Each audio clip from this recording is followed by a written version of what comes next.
Bien, bonjour à toutes et à tous. Merci à vous d'être avec nous aujourd'hui. On a la chance de recevoir Marc-Olivier Penin, directeur général de la Française REM. Bonjour Marc-Olivier. Bonjour Antoine et bonjour à la communauté des investisseurs MoneyOne. Merci à vous. Avant de rentrer dans le vif du sujet, Marc-Olivier, je vais rappeler brièvement ce qu'est MoneyOne, comment on se positionne et comment nous nous démarquons aujourd'hui. Donc, avant tout ça, je suis Antoine Ferraillant, directeur de MoneyOne. Et je suis arrivé au sein de l'équipe il y a maintenant 3 ans.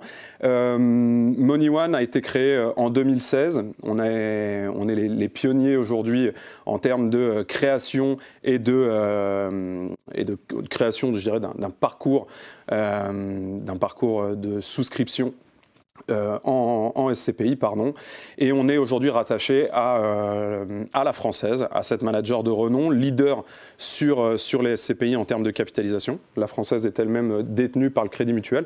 Donc en termes de réassurance pour nos clients, on est très fiers d'être adossé au leader du marché. Et je vous le disais, aujourd'hui, MoneyOne se veut un acteur innovant, accessible et surtout qui met à disposition de ses clients et prospects énormément de services pour justement les aider dans leur démarche d'investissement. Notre objectif aujourd'hui, c'est la démocratisation du produit et surtout l'accessibilité de ces produits à travers une plateforme digitale. Je vous le disais, on était les pionniers en 2016 dans la création du parcours de souscription du contrat, de toutes les SCPI du groupe La Française. Et cette souscription se veut dématérialisée, en pleine propriété, à crédit. En démembrement, on en parlera sur les nouveautés à venir en 2022.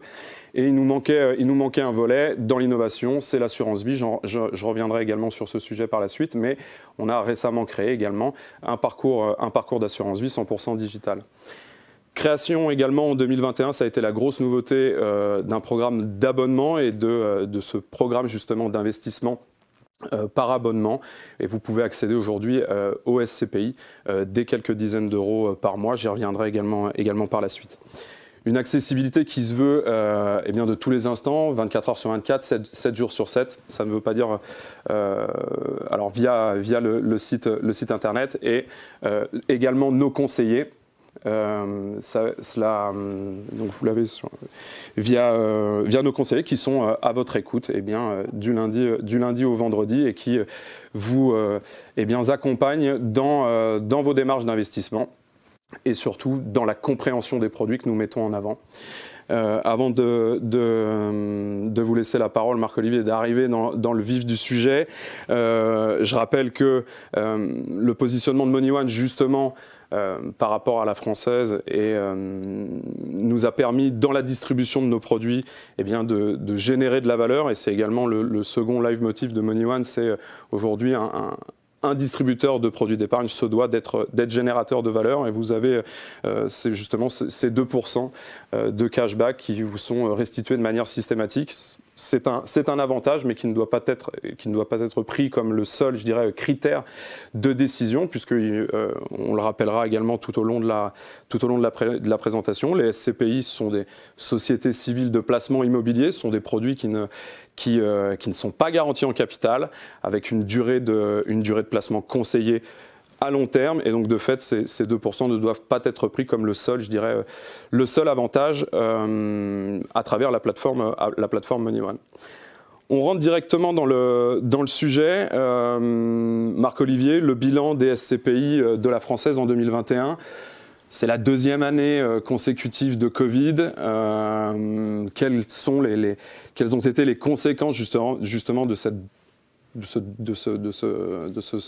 test grandeur nature pour les produits de la Française? Écoutez, merci de votre invitation. On va faire effectivement le tour des grands agrégats et du comportement des produits SCPI. Alors on va se consacrer surtout à 2021. C'est une bonne année. Dans un contexte difficile pour tout le monde, pas que pour les équipes de gestion de la Française. On a un très bon chiffre en termes de collecte, puisqu'on fera 1,4 milliard de collecte sur les SCPI, ce qui nous fera, on va dire, monter sur le podium à minima de l'année 2021. Ce n'est pas le plus haut et le chiffre qui nous intéresse. Ce qui nous intéresse derrière cette collecte, c'est la confiance, bien sûr, des investisseurs, des plateformes, MoneyOne, d'autres distributeurs, bien sûr, également. C'est aussi la pertinence de notre gamme qui est validée par ce chiffre-là. Alors, c'est une très bonne année, 2021, c'est un bon cru parce qu'il y a eu cette collecte qui est importante pour le développement de nos fonds, mais c'est aussi une année qui a été très bonne sur le plan immobilier. Alors, c'est peut-être un peu contre-intuitif et je vais revenir dessus. Elle a été bonne sur l'investissement, sur l'arbitrage, donc les immeubles qu'on a achetés, vendus, on a fait l'ensemble de nos objectifs. Elle a été bonne, et j'y reviendrai, sur les agrégats de gestion, c'est-à-dire que le parc locatif, nos locataires, les encaissements de loyers se sont bien déroulés. Et la conséquence, c'est que d'un point de vue financier, sur 2021, on aura de bonnes nouvelles, logiquement, à vous donner, puisque le sous-jacent immobilier s'est bien comporté. D'accord. Donc c'est ce qu'on voit à l'écran. Aujourd'hui, la Française, c'est 29 acquisitions réalisées sur l'année 2021 et 46 immeubles cédés. Quand on dit cédés,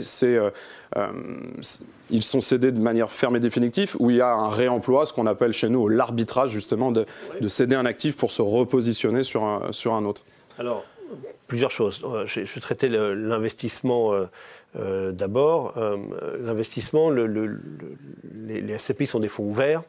Et donc, ce qui compte beaucoup pour la société de gestion et pour la performance du produit, c'est de placer rapidement les capitaux.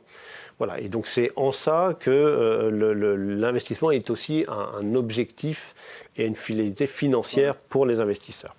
Donc, on va regarder quelques exemples d'investissement. Alors on vous a mis quelques photos parce que c'est l'avantage des produits immobiliers, c'est qu'on achète des actifs réels. Et je rappelle à l'ensemble des investisseurs qui nous écoutent que vous avez un document qui s'appelle le rapport annuel, une fois par an, avec à la fin la liste du patrimoine et les adresses. Et que c'est assez facile aujourd'hui d'aller sur Internet avec une application et de regarder où sont situés les immeubles, à quoi ils ressemblent, etc. Alors, dans ce qu'on a acheté cette année, on a acheté du bureau, bien sûr, on y reviendra peut-être. On n'est pas du tout anti-bureau, à condition que les bureaux aient les critères modernes que nous recherchons. En haut à gauche, vous avez des bureaux, alors ça je parle pour les Parisiens, qui se situent à Issy-les-Moulineaux. C'est le siège de Nestlé. C'est un immeuble très conséquent dont nous avons acheté un tiers pour près de 200 millions d'euros avec nos SCPI, qualité du locataire, vous avez une structure entièrement végétalisée en termes de terrasse, et il est au niveau de l'Aqua Boulevard, voilà, je parle pour les Parisiens, à Issy-les-Moulineaux, donc quasiment sur le périphérique.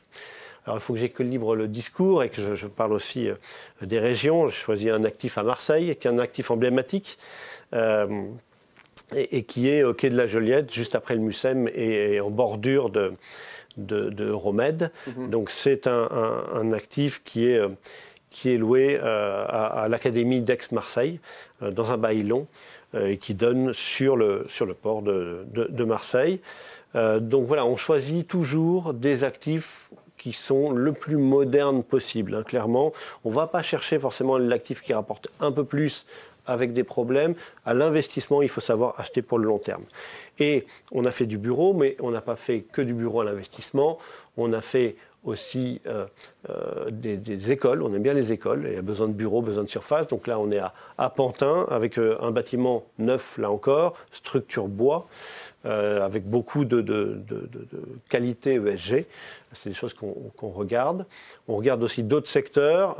On a mis l'activité. On a une SCPI qui s'appelle Opportunité Immo, qui fait une thématique activité logique du dernier kilomètre en matière de logistique. Et je rappelle qu'à la Française, on a la chance d'avoir des équipes à Francfort et à Londres, ce qui nous permet de faire aussi des investissements au niveau européen sur des thématiques modernes. On a pris deux exemples, un immeuble de co-living à Hambourg, qui donc, c'est une façon moderne de résider, ça c'est du résidentiel avec des studios entièrement équipés, mais aussi des espaces partagés importants où on peut avoir une vie de communauté dans l'immeuble. Amsterdam aussi, et donc on est à notre 3e investissement à Amsterdam, sur le port, multilocataire, etc. Donc ça, c'est pour l'investissement. Et ça a très bien fonctionné dans un marché qui était relativement compliqué, parce qu'il y a beaucoup de capitaux qui veulent s'investir. Donc il s'agit d'avoir des équipes importantes et capables de délivrer. Donc, en fait, vous faites face à une concurrence, je dirais, importante quand un actif arrive sur le marché. Et donc de fait, il faut avoir, je dirais, la meilleure expertise en interne pour saisir les bonnes opportunités au bon prix, pour ne pas venir détériorer le rendement futur pour les futurs associés. C'est exactement ça. Et sur la logique d'investissement, voilà, ne pas oublier qu'on est long terme. Tout à fait. Et donc, alors, on n'est pas le seul investisseur, effectivement, Antoine, et les investisseurs ont tendance à chercher la même chose. Donc on a ce mouvement, ce qu'on appelle de polarisation des marchés. Les investisseurs qui veulent tous le même immeuble, un peu dans les exemples que je prenais, et là il y a une compétition assez forte qui a le mérite, quand on est investi, de maintenir des valeurs importantes. Il y a peut-être des actifs immobiliers plus secondaires qu'il faut savoir éviter, savoir vendre quand on les a en portefeuille, et c'est là où votre question sur les arbitrages est importante. Constamment, on regarde nos portefeuilles, qui sont relativement importants, puisqu'on gère 10 milliards d'euros de capitalisation de SCPI, et on vend, l'année dernière, 200 millions d'euros. Il faut savoir vendre en ce moment, parce que les prix sont également intéressants, nous permettent d'avoir des plus-values assez fréquemment quand on vend. Il faut aussi savoir prendre les quelques moins-values qu'on doit faire pour se séparer des immeubles. Et ça nous permet effectivement de faire tourner les portefeuilles et de ne pas forcément garder trop longtemps des immeubles sur lesquels on se pose des questions en termes de positionnement pour le futur. D'accord. Merci pour ces précisions. Pour ceux qui connaissent les produits, le bureau Issy-les-Moulineaux, je reviens dessus, est présent dans Grand Paris Patrimoine, épargne foncière notamment. L'école à Pantin est également dans Grand Paris Patrimoine. Et les actifs en Europe sont évidemment présents pour la plupart dans Europe Immo et dans épargne foncière, qui a également ouvert ses portes sur les actifs européens. Donc on a une belle diversification géographique, à la fois, je le disais, géographique, mais également sur les baux et sur la nature des activités des actifs, on y reviendra. C'est je dirais, des avantages de la SCPI, c'est la mutualisation du risque à travers justement une diversification qui se fait à tous les étages. En plus de ces quelques exemples sur la qualité de sélectivité des biens que la Française REM a fait preuve durant l'année 2021 avec une belle rotation des portefeuilles, ce qui permet également de maîtriser et d'arriver à capter ces locataires, tout ce niveau de service et de rotation de portefeuille, et bien tout cela se traduit à travers quelques grandes thématiques, les mètres carrés reloués, les taux d'occupation financiers et physiques. Voilà, c'est ce qu'on appelle, nous, les indicateurs de gestion. Donc là, on n'est plus à l'investissement, à l'arbitrage, on est sur le travail locatif, location, perception des loyers, etc. Donc, c'est le deuxième grand paramètre et c'est le moteur principal de la performance d'une SCPI. Je rappelle qu'on distribue les produits locatifs de la SCPI, donc tous les efforts des équipes de la Française sont tournés vers la bonne exploitation du patrimoine. Alors, qu'est-ce qu'on constate en 2021 ? D'abord que le marché locatif reprend. Il avait été complètement congelé par les périodes de confinement, de façon très logique. Il s'était logiquement arrêté. On ne pouvait pas déménager, nos locataires ne pouvaient pas se déplacer. On constate depuis quelques mois une réactivation du marché. Donc ça veut dire que les locataires commencent à prendre des décisions immobilières. Le deuxième grand marqueur des SCPI, c'est les taux d'occupation. Alors on voit que sur l'année 2021, on s'est maintenu avec les mêmes taux qu'en 2020 et qu'en 2019, ce qui est une très bonne nouvelle compte tenu des difficultés qu'on a traversées. Sur les taux d'occupation, aujourd'hui, nous n'avons pas constaté en 2021 d'accélération des retraits, des congés reçus par les locataires. Donc c'est une excellente chose, mais mais les locataires réfléchissent à leur logique d'implantation locative et réfléchissent aux nouveaux modes de travail hybrides, on y reviendra peut-être. Et donc, c'est pas parce qu'on a un bon bilan en 2021 qu'on va, qu'il ne faut rien faire et s'endormir sur le bilan. Donc, voilà, on va y revenir pour ce qu'on pense faire en 2022. Mais c'est un point important. C'est un point important. Alors, je rappelle, taux d'occupation financier, la différence entre taux d'occupation financier et taux d'occupation physique pour ceux qui nous écoutent, celles et ceux qui nous écoutent. Taux d'occupation financier, c'est sur 100 locataires, j'en ai 90 qui me payent un loyer, donc de fait, j'ai un taux d'occupation qui est égal à 90%. Et le taux d'occupation physique, j'ai 100 bureaux et ils sont occupés à hauteur de... J'ai 90 locataires. J'ai un taux d'occupation physique qui est égal à 90. Donc il faut bien faire attention entre les deux, puisque ce n'est pas parce que j'ai un locataire qu'il me paye forcément des loyers. Donc c'est vrai que le taux d'occupation financier est souvent plus regardé que le taux d'occupation physique.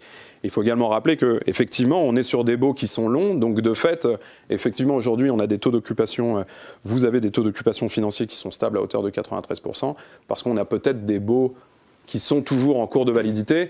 Et si je peux me faire un peu l'avocat du diable, est-ce que ces taux d'occupation financiers sont également, je dirais, entretenus ou boostés par des mesures d'accompagnement au sein des SCPI, ou est-ce que, de manière générale, les mesures d'accompagnement ont toujours fait partie des stratégies et ne sont pas notables, je dirais, de manière plus importante à cause de cette crise liée à la pandémie?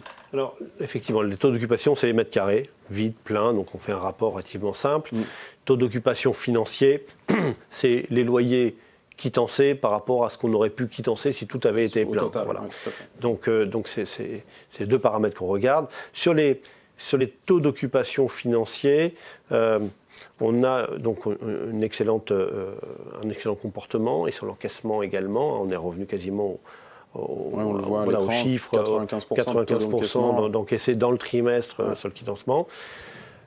Deux choses. D'abord, rappeler que, certes, les équipes ont bien travaillé, on a bien discuté avec les locataires, mais il faut quand même rendre grâce aux décisions de pilotage financier des pouvoirs publics qui ont aidé les entreprises, ce qui leur a permis de payer nos loyers. Voilà, c'est important de le rappeler, ce n'est pas que de la négociation. Voilà. Ce qui est important de dire également, c'est qu'on termine l'année 2021 sans arriéré de négociations importants avec nos locataires sur les périodes de Covid. Là où les équipes ont énormément travaillé au cours des 2 dernières années, c'est de trouver des mesures d'accompagnement adaptées à chaque locataire. Voilà. Donc ceux qui pouvaient payer et qui devaient payer ont payé, bien sûr. Et il y avait des plus petits locataires qu'il fallait accompagner, d'un point de vue citoyen peut-être, mais pas que. Nous, on est là pour percevoir les loyers, mais surtout pour les avoir dans le patrimoine avec nous en sortie de crise. Voilà, donc on est là-dessus. Sur les paramètres immobiliers dont vous parlez, aujourd'hui, sur les bons actifs, les valeurs locatives se maintiennent. D'accord. Et la variable d'ajustement, c'est effectivement les mesures d'accompagnement qui sont plus fortes sur les périodes, sur les zones moins tendues. C'est-à-dire que si vous êtes dans Paris QCA, qui est très plein... Quartier centre affaires. Quartier central des affaires, effectivement. Pardon pour l'abréviation. Pas de problème. On va avoir peu de mesures d'accompagnement. Si vous êtes à la Défense avec 3-4 tours qui arrivent en même temps, il va falloir... Les propriétaires se font un peu concurrence sur les locataires. Et là, il y aura des mesures d'accompagnement, comprendre des mois de loyer gratuits, des travaux payés par le propriétaire, etc. Aujourd'hui, c'est ça qui est la variable d'ajustement sur l'immobilier. Ok. Alors, par la suite, on va regarder comment, justement, ces mesures, enfin, c'est la bonne gestion jumelée à également, vous le rappeliez, une politique accommodante qui a permis justement aux produits de bien se maintenir. On a ici à l'écran les objectifs de performance que vous vous étiez fixés au début de l'année 2021. On n'a pas encore la performance finale de l'année 2021. Comment ça s'est comporté et quels sont les atterrissages qu'on peut anticiper pour l'année 2021? Effectivement, là, on est sur les distributions ramenées à la valeur de part. Bon, mon message, il est très rassurant, puisque effectivement, on a eu on a eu le bilan immobilier que nous souhaitions, qui est bon et sans problème, on servira ces objectifs de performance dont on est vraiment complètement dans les projections qu'on avait faites. Le travail budgétaire est toujours important sur les SCPI. On voit, on a mis des séries long terme de performance. Hein. Le produit SCPI, il est connecté au marché de l'immobilier d'entreprise. Ce qui veut dire qu'en termes de valorisation, hein, je pense qu'on parlera peut-être des valeurs juste après, les valeurs immobilières peuvent fluctuer, monter, peuvent aussi baisser, et les taux de distribution évoluent en fonction du patrimoine locatif, de l'encaissement des loyers, plus ou moins les réserves, quand on a des réserves sur les fonds. Donc on est sur une gamme de SCPI qui s'étage, on le voit, de 4% à 5-20%. On a des SCPI qui sont assez différentes et là-dessus, effectivement, en termes d'investissement, il faut bien prendre le temps de comprendre chacune des spécificités, je dirais, de chacune des SCPI, regarder leur patrimoine aussi. Épargne foncière, qui est une très grosse SCPI, hein, c'est la plus grosse SCPI du marché. On en benchmark est la référence.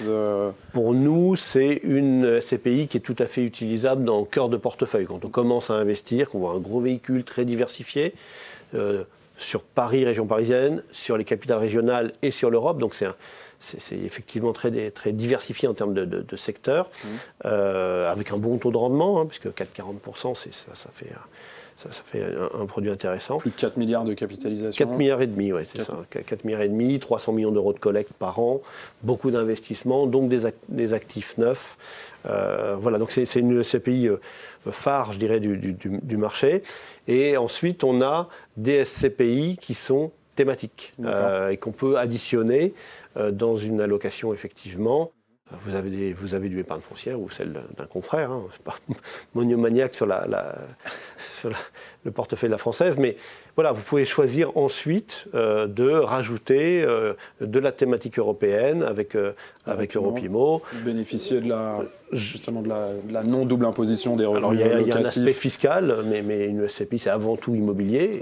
Il y a effectivement une composante fiscale qui est favorable sur l'investissement européen. Ce qui permet également de rappeler que c'est en fonction des caractéristiques de chacun, parce qu'effectivement, il ne faut pas forcément regarder en premier lieu le rendement qui est donné par la SCPI, mais de se dire, en fonction de ma situation et de ma situation fiscale, certaines SCPI peuvent être plus avantageuses, même si elles affichent un rendement qui est moindre par rapport, si on fait le comparatif entre Europimo et épargne foncière, par exemple. Voilà. C'est vrai que si vous êtes très peu fiscalisé, il y a moins d'intérêt à peut-être, si vous le regardez que fiscalement, à aller sur une SCPI européenne. Tout à fait. Après, moi je ne cesse de le répéter, hein, ce sont des produits immobiliers. Il faut comprendre l'immobilier qu'on investit, regarder le portefeuille immobilier avant l'acquisition pour bien savoir ce qu'on achète.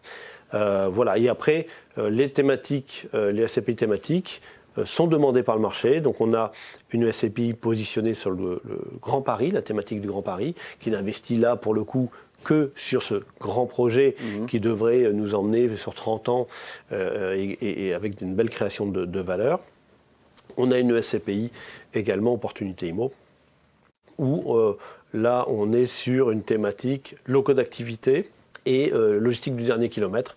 Donc un peu plus PME en termes de locataires. D'accord, avec plus de périphérie, d'où un rendement, je dirais, un petit peu plus supérieur, parce qu'on va chercher des actifs qui sont moins centraux, comme on pouvait le dire tout à l'heure. C'est moins patrimonial et plus distributif, s'il fallait le dire. Avec une typologie de locataire qui est également différente de celle qu'on peut retrouver dans l'épargne foncière, par exemple. Donc avant de faire la transition sur vos convictions pour 2022, on peut conclure sur le fait que la SCPI, la classe d'actifs immobilières, a subi depuis 2 ans, comme toutes les autres classes d'actifs d'ailleurs, un stress test, si je puis dire, assez important et surtout nouveau. On n'avait pas connu dans les années passées ce type d'interrogation-là, avec la capacité des locataires de payer les loyers, etc.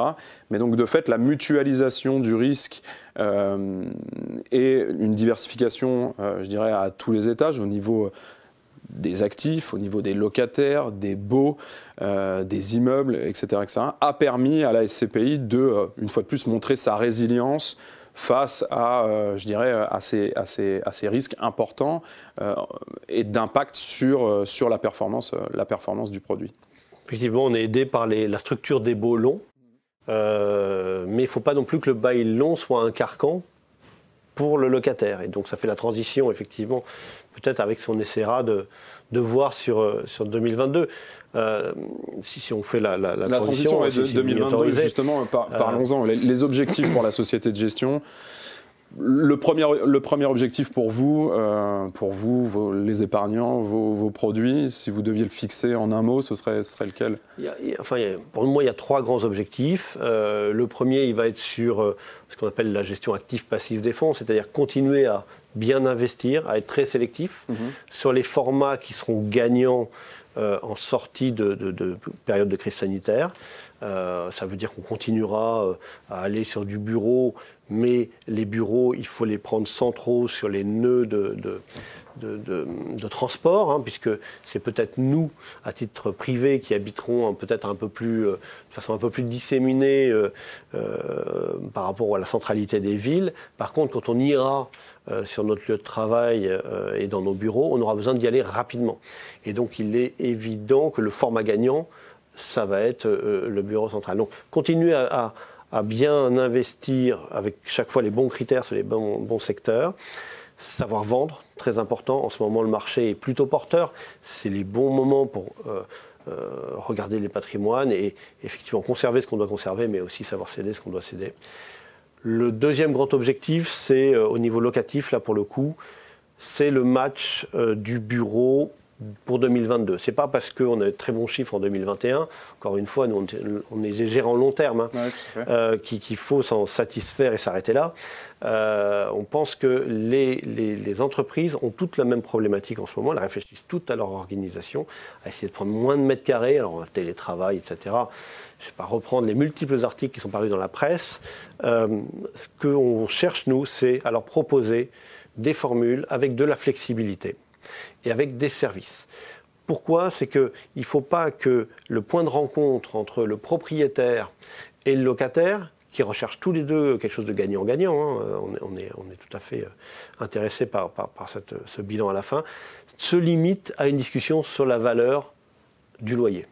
Ça fait partie, et c'est central dans un bail bien sûr, mais si on peut donner plus de flexibilité, plus de services, rendre service à notre occupant, lui permettre de changer de positionnement en termes d'occupation, etc., ça fait des arguments complémentaires à la négociation et ça peut faire la différence dans le fait de conserver un locataire durablement sur notre actif. Donc ça, c'est très central. Il y a encore un petit peu de secret de fabrication, donc je ne vais pas m'étendre trop aujourd'hui, mais on travaille depuis 1 an sur le sujet parce qu'on pense à la période post-crise sanitaire.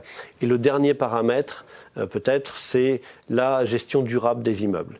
Alors c'est une thématique ESG qu'on connaît tous, je pense immédiatement à la voiture par exemple, mais il faut bien être conscient que l'immobilier au sens large est un grand émetteur de CO2, grand consommateur d'énergie, et que les normes, le corpus réglementaire va devenir croissant. Et donc nous, la stratégie, c'est d'être bon élève sur le sujet, c'est-à-dire travailler régulièrement et on se concentre déjà beaucoup sur cette thématique pour faire réduire progressivement, pas de big bang encore une fois, pas de grands travaux pour rendre un immeuble vert, mais au fur et à mesure de l'exécution des travaux, en concertation avec les occupants, réduire progressivement émissions de CO2, consommation énergétique, favoriser les mobilités douces. Voilà, il y a une série incroyable de choses à faire. Et on va chercher sur une partie de nos fonds, je pense à Grand Paris Patrimoine par exemple, la labellisation ISR qui nous contraint, alors qu'on accepte d'être contraint sur le sujet, mais on pense que tous les efforts qu'on va faire dans ce domaine aujourd'hui et la grande sélectivité dont on va faire preuve sur les nouveaux investissements sur ce sujet de l'immobilier durable seront des formats très très importants pour les trimestres et les années à venir. Ouais. Voilà. Donc le bureau, toujours au cœur du dispositif de la Française, vous avez toujours été bureau et vous continuerez à l'être. On y inclut des critères d'investissement socialement responsable, justement, pour les rendre éligibles à ce type de labellisation, mais surtout pour prendre en compte, justement, ces nouveaux critères qui sont, je pense, également demandés de plus en plus par les locataires dans leur manière de vouloir acquérir des bureaux.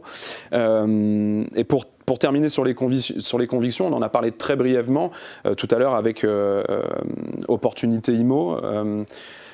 Justement, on voit que les thématiques plaisent de plus en plus aux investisseurs. Alors les thématiques, j'en parlais avec Opportunité Immo sur la logistique du dernier kilomètre, et également la santé qui est de plus en plus, enfin, je dirais toujours dans le portefeuille des investisseurs. C'est vrai que la thématique santé plaît. Alors nous, on avait un partenariat de long terme avec Eurial et un produit qui s'appelle Pierreval Santé, dont on assumait la diffusion.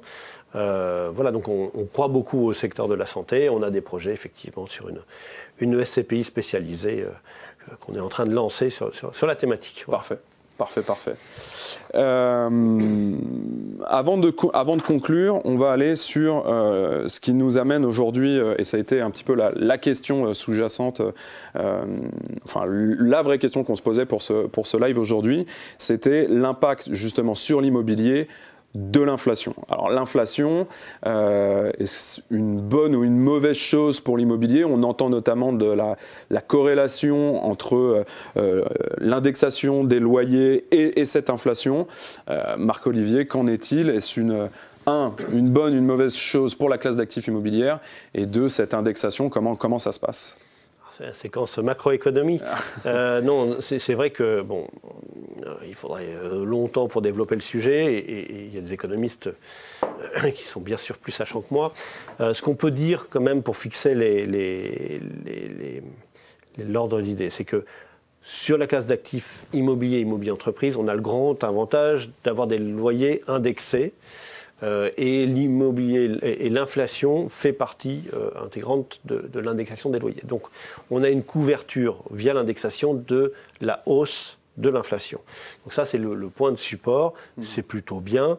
Voilà. La question qui se pose en sous-jacent, c'est oui, mais si l'inflation est très forte, comme c'est le cas actuellement, puisqu'on a un pic quasiment à 6%. C'est pour ça qu'on pose la question, c'est qu'aujourd'hui on est dans un contexte avec un retour de l'inflation. Est-ce que c'est toujours aussi bon pour l'immobilier? Exactement.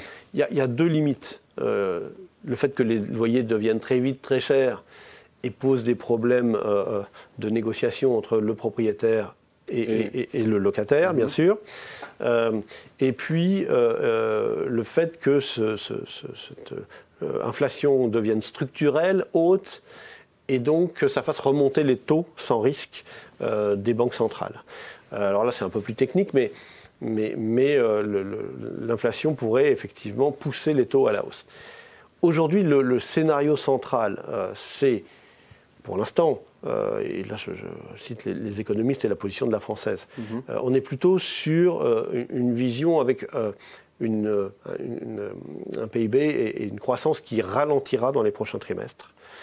Parce que voilà, là on est dans une réaction post-déconfinement. Il y a beaucoup très positif sur l'économie. Alors c'est très positif parce que le redémarrage brutal de l'économie, ça a créé des tensions sur l'énergie, ça a créé des tensions sur les matières premières, ça a désorganisé des chaînes d'importation de matériaux, et ça se retrouve avec une inflation très forte. La question, c'est ce qu'elle deviendra structurelle ou non. Le schéma principal pour l'instant, c'est qu'elle redécroisse vers une inflation, et la zone euro a une inflation normalisée autour de 2%. 2%, c'est très bien pour l'immobilier. Parce qu'on a un peu d'indexation et on n'a pas trop d'inflation. C'est un équilibre vertueux. Donc les pouvoirs publics vont essayer de maîtriser cette inflation et qu'elle n'échappe pas au contrôle des pouvoirs publics en se diffusant à une hausse massive des prix, tous azimuts, ou aux salaires. Voilà. Aujourd'hui, les salaires augmentent moins vite que l'inflation. C'est pas agréable quand on est salarié, bien évidemment, mais c'est ce qui ramène, c'est la force de rappel de l'inflation.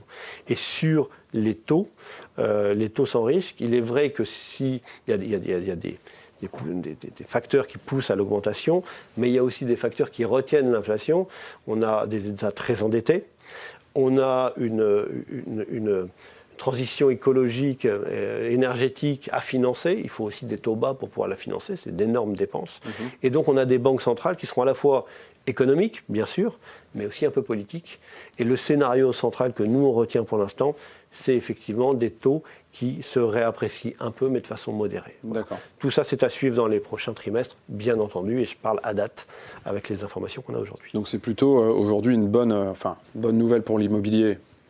Il est tôt pour tirer des conclusions, mais en restant dans ce contexte d'inflation maîtrisée et surtout de contexte de taux qui, même s'il remonte, se fait, je dirais, dans la douceur et dans le temps, l'impact sur l'immobilier de manière brutale ne devrait pas avoir lieu du fait justement de la maîtrise de ces politiques accommodantes accommodantes ou moins accommodantes que par le passé, mais en tout cas de ces politiques d'accompagnement d'une remontée de taux qui se fait dans la durée et donc avec une inflation qui se veut également maîtrisée. Aujourd'hui, il n'y a pas de signe effectivement très inquiétant pour les valeurs immobilières au moment où je parle. Après, c'est pas. Et après, il y a les points d'attention qu'on a. Il y a ceux qu'on maîtrise, qui sont effectivement les formules locatives qu'on propose sur nos parcs, les discussions qu'on a avec les locataires. On a démontré pour les 2 dernières années qu'on savait faire. Il faut qu'on continue à le démontrer à l'avenir. Et puis après, la macroéconomie, elle est plus subie que choisie. Voilà, au jour d'aujourd'hui, on a des points de vigilance, je les ai à peu près nommés, à suivre, mais pour le coup, ce n'est pas nous qui décidons de l'inflation ou de la courbe des taux. Eh ben merci Marc-Olivier pour cette intervention. En conclusion, si je puis conclure en quelques minutes, on a voulu attirer votre attention sur le fait que justement les SCPI et l'immobilier de manière générale a, je dirais, bien passé ces 2 années de stress et d'incertitude liées au Covid. Je ne vais pas revenir dessus, mais avec justement toute la structure même du produit. Et on voulait attirer votre attention sur les nouveaux, je dirais, risques ou les risques à venir pour l'avenir. Et on a mis en lumière avec vous, Marc-Olivier, le fait que, inflation maîtrisée, augmentation des taux maîtrisés ne devrait pas être, je dirais, une mise trop en danger sur les rendements et sur les valeurs également des SCPI.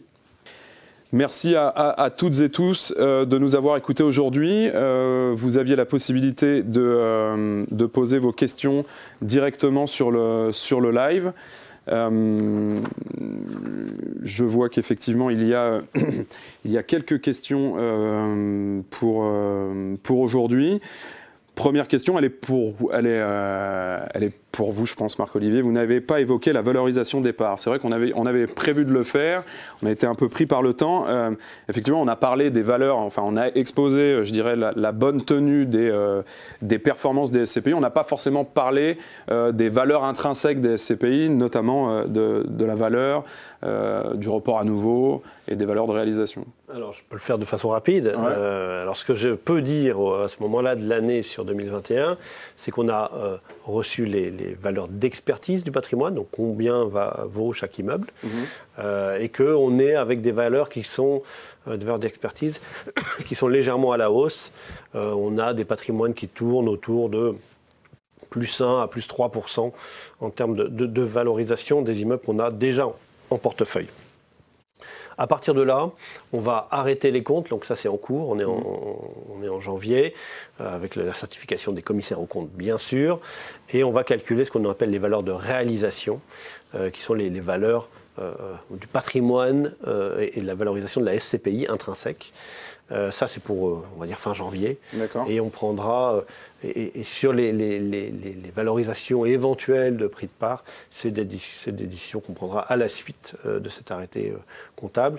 Et je rappelle que c'est des produits qui sont régulés et que je n'ai pas la possibilité de donner d'informations en avant-première. En avant-première, même à MoneyOne. De toute façon, pour nos clients, toutes ces valeurs seront disponibles sur le site web à la fin, des parutions de ces valeurs-là. Vous pourrez les retrouver sur moneyone.fr. Quels sont les frais à l'entrée et en sortie? Alors la SCPI est effectivement un produit qui présente des frais. Et ils sont un petit peu particuliers du fait que justement, on parle de frais à la sortie. Vous allez investir sur la valeur d'un prix de part et votre rendement sera calculé sur ce prix de part. Et par contre, quand vous allez revendre vos parts, vous allez revendre vos parts à une valeur de sortie. Et c'est donc la différence entre cette valeur à l'entrée et cette valeur de sortie qui est matérialisée par les frais d'acquisition. Et donc ces frais d'acquisition sont d'environ, sur la gamme présente sur MoneyOne.fr, sont d'environ 8%. Et c'est sur ces 8% que MoneyOne vous reverse 2% de la commission de souscription. Quelles devraient être les nouveautés en 2022 sur la plateforme? Je ne les ai pas trop détaillées en introduction. Pour MoneyOne en 2022, cela devrait être, j'en parlais brièvement, on va continuer, je dirais, à digitaliser les parcours de souscription. Le démembrement, par exemple, est très attendu. On a digitalisé l'acquisition en pleine propriété, l'acquisition à crédit. Il nous manquait un dernier volet, c'est la partie démembrement, et cela devrait arriver courant de l'année 2022. Et d'autres services également additionnels. On réfléchit notamment à améliorer le parcours via le mobile. Donc vous n'êtes pas à l'abri d'une bonne surprise en 2022 autour de cela. Et également, je le disais, l'assurance vie est arrivée sur MoneyOne à la fin de l'année 2021, et on va continuer à venir enrichir nos parcours et nos allocations qui vous sont proposées à travers ce produit-là. Est-il possible d'acheter des SCPI en contrat d'assurance vie? Eh bien oui, je vous le disais tout à l'heure, MoneyOne est capable de proposer des SCPI sous toutes ses formes, pleine propriété, à crédit, en démembrement. Il nous manquait un volet, c'est le volet assurantiel qui permet, aujourd'hui c'est fait avec la création de MoneyOne Vie, un contrat assuré par Generali Vie. Et vous pouvez intégrer des SCPI de la française, mais également des SCPI d'autres asset managers, puisqu'on est en architecture ouverte sur ce produit-là. Et vous pouvez y intégrer de l'immobilier au sens large, puisque vous pouvez y mettre de la SCPI, des SCI et également de l'OPCI. Une question que je pense est pour vous, Marc-Olivier. La labellisation ISR fera-t-elle baisser ou augmenter les rendements? Alors, la labellisation ISR, c'est une démarche volontaire de la société de gestion.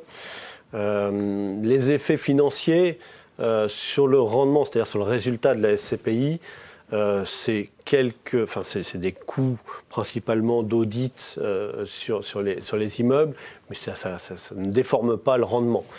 Donc sur le rendement, je serais tenté de dire qu'il n'y a pas d'effet notable d'une labellisation. Ça fait plus travailler les équipes immobilières. Là-dessus, c'est une évidence. En fait, le match, il est davantage sur les valeurs.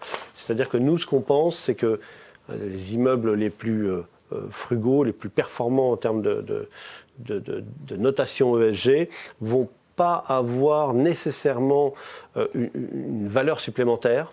Par contre, ceux qui vont être trop loin des standards futurs ESG, eux, risquent d'être très pénalisés et faire partie de la fameuse polarisation entre les bons actifs d'un côté et les actifs plus secondaires de l'autre. Donc voilà, la labellisation, elle dit principalement la société de gestion s'engage, et on a notamment sur Grand Paris Patrimoine un rapport ESG qui est très intéressant. Moi, j'invite les personnes intéressées par le sujet à aller voir. Vous verrez tout ce qu'on est capable de faire en un an en se retroussant les manches sur un patrimoine immobilier en termes énergétiques, mais aussi en termes de travaux et d'amélioration des services et de la gouvernance des immeubles. D'accord. Une dernière question, il est écart. Pourriez-vous nous parler plus en détail de l'abonnement que vous proposez sous forme de versement programmé? Celle-ci est pour moi, effectivement, 2021, ça a été la création du versement programmé autour de la SCPI. L'objectif pour MoneyOne en tant que démocratisateur de l'épargne, on a voulu rendre le produit encore plus accessible.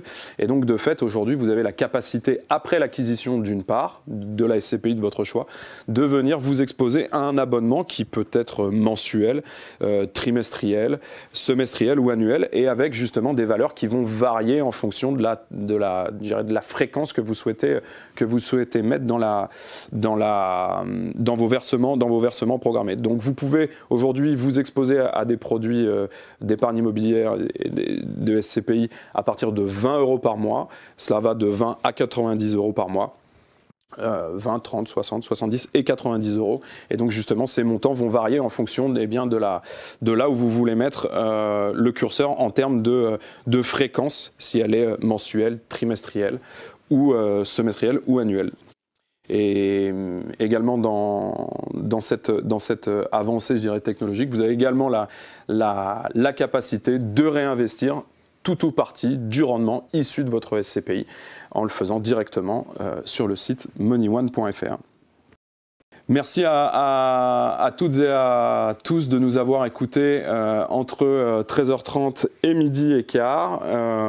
On espère vous retrouver nombreux sur l'année 2022 sur le site moneyone.fr et n'hésitez pas à nous envoyer vos questions, les questions auxquelles on n'a pas pu répondre, on vous répondra directement par mail et n'hésitez pas à vous rendre sur le site.